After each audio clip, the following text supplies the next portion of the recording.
Alan Timer 1222. Yan, so yan ang model niya. So dito sa manual, sa may box, walang nakalagay kung paano i-adjust ng second. Ayan siya mga lods, walang nakalagay kung paano siya i-adjust ng second.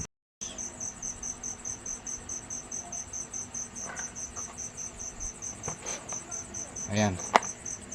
Ayan, so dahil nakuha ko na yung technique kung paano siya i-adjust ng second, so ito naman yung tuturo ko sa inyo.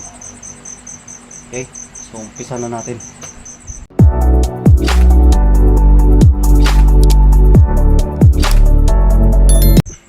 So ito yung gagamitin ko, universal coin slot. So saka ko na ituturo yon. Okay, so una, connector uli ng universal coin slot. Ayan, dapat dito yan nakalagay, pag universal coin slot sa may kanan. Tapos ito yung adjustment, itong dalawa na to. Ayan, so pindutin ko tong sa kanan. Kailangan mabilis mga lods kasi babalik sa 0. So pindutin ko yung kanan. Ayan, so nakalagay sa A5, ibig sabihin 5 minutes yan.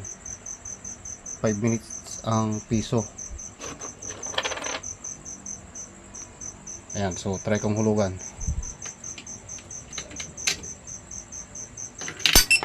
Ayan, 5 minutes.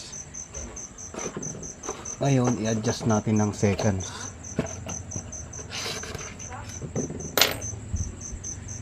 Adjust natin ng second. So, ganito lang gawin nyo. Pindot ulit itong sa may kanan na switch. So, pindutin ko na. Ayan, lumabas yung E6. Pindot naman sa kaliwa.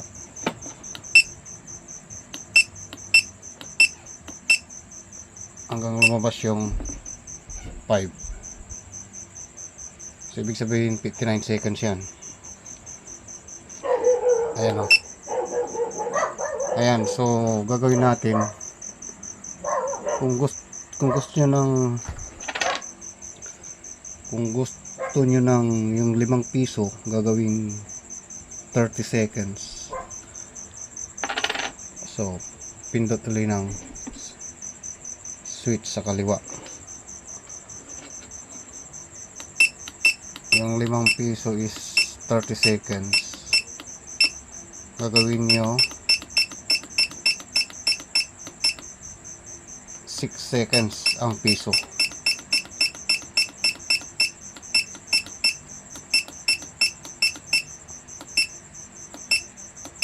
Ayan, 6 seconds ang piso. Pag hinulugan ng 5, magiging 30 seconds yan. Kasi per pulse yan mga lods. Yung piso 1 pulse. Tapos yung 5 piso 5 pulse. Kaya pag hinulugan natin ng 5, magiging 30 seconds. So may oras, ugutin ko muna. Ayan, so hulugan ko muna 5 piso, magiging 30 seconds yan.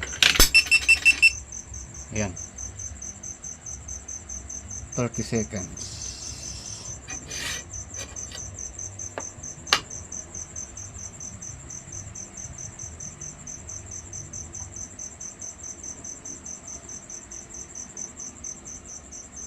So antayin natin hanggang mag 0.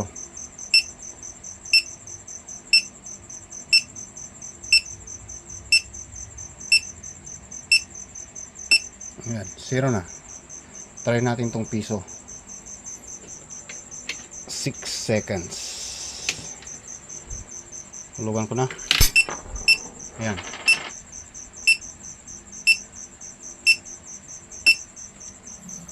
Ayan. Ginawa kong 6 seconds mga lods. Kasi dinivide ko lang yan.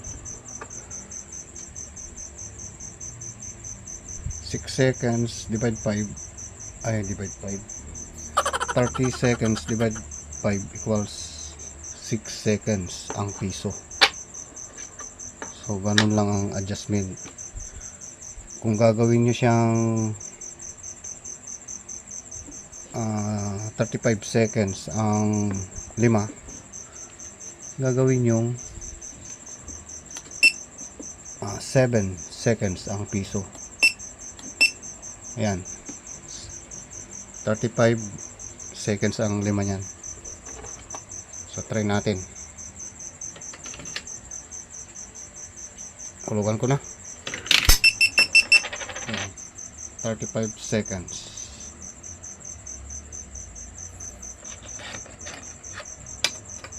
Ang 20. Ang kagandahan ng timer na to mga lods, pwede nyo siyang i-pause. Try ko ito yung pause nya. Ayan, naka-pause. So pag itutuloy nyo na yung time, ayan,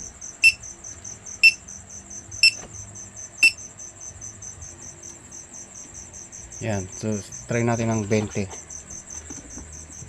Nakasit sa 7 seconds ang piso. So pag hinulugan natin ng 20, magiging 2 minutes and 17 seconds yan.